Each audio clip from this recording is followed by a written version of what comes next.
What is the importance of Salat al-Tawbah? Should we pray it generally or for a specific sin?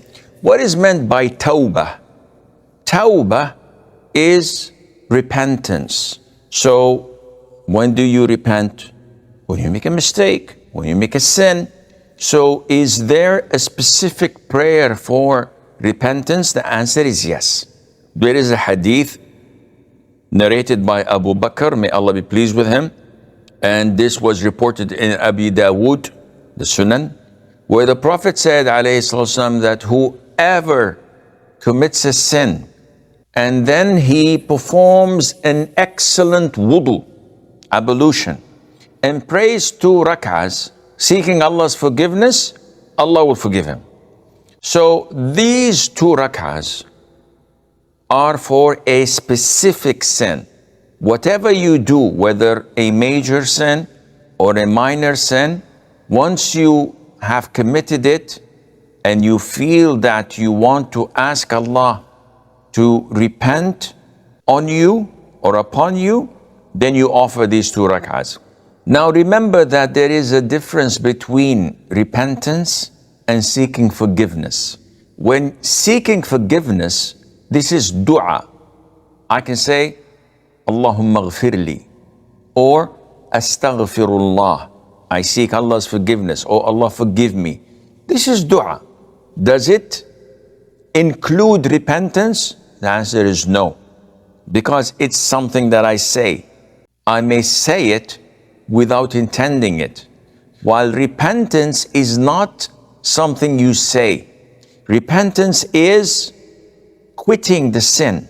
So if I'm smoking and I say, oh, astaghfirullah, smoking is bad, man, this is awful, I should not do this, and I'm still continuing to do it, this is no repentance in here. It has to be accompanied by great remorse. The Prophet said, alayhi salatu wasalam, repentance, or he said, remorse is repentance. So without remorse, without the burning and the boiling of your heart over that sin you had committed, there's no repentance. So if I committed a sin and then I speak to others, Wallah, yesterday I did this sin, wow, man, it was a blast. Where's the remorse? I don't have any remorse. It was fun, but I don't do it anymore because it's sinful. But I don't feel any remorse in my heart. Your repentance is not accepted. Sheikh, how can I get remorse? By fearing Allah. I don't drink anymore, Sheikh. I don't fornicate anymore. I don't party anymore. But I don't feel the remorse. Allah will not forgive you your sin until you find the remorse in your heart.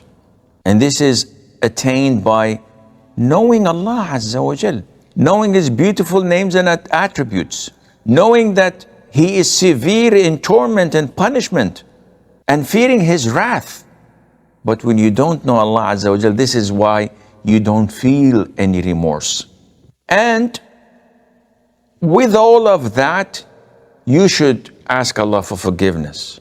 You should intend not to do that sin again. The whole package is called repentance. So it's different than seeking forgiveness. So whenever you commit a sin, go ahead, perform ablution, pray 2 rak'ahs, ask Allah for forgiveness. Sheikh, I do this every night. What do you mean? Every single night after Isha, I pray 2 rak'ahs of repentance. Of what? Over any sin that I have committed. Previously, presently, maybe in the future. It's my normal routine. No, this is wrong. What you're doing now is becoming an innovation, bid'ah. Why? Simply because the Prophet made a condition, alayhi salatu wasalam, that whenever you sin, so this has to be a particular sin that you're praying and offering these 2 rak'ahs for repentance, not generally speaking. And this is why so many of us make the common mistake of innovating in Islam. You think that this concept is good, You implement it without looking and researching whether it was done by the Prophet ﷺ and his companions or not. So many people after Fajr prayer, after dhikr is over, before they leave the masjid, they fall and prostrate. A long prostration. And when you ask them, they say this is prostration of expressing our gratitude to Allah. This was never done by the Prophet ﷺ or his companions. And continuing to do it every single Fajr or after every single prayer, this is a clear innovation that Allah is not pleased with. So be careful, and inshallah, Allah will forgive your sins and ours.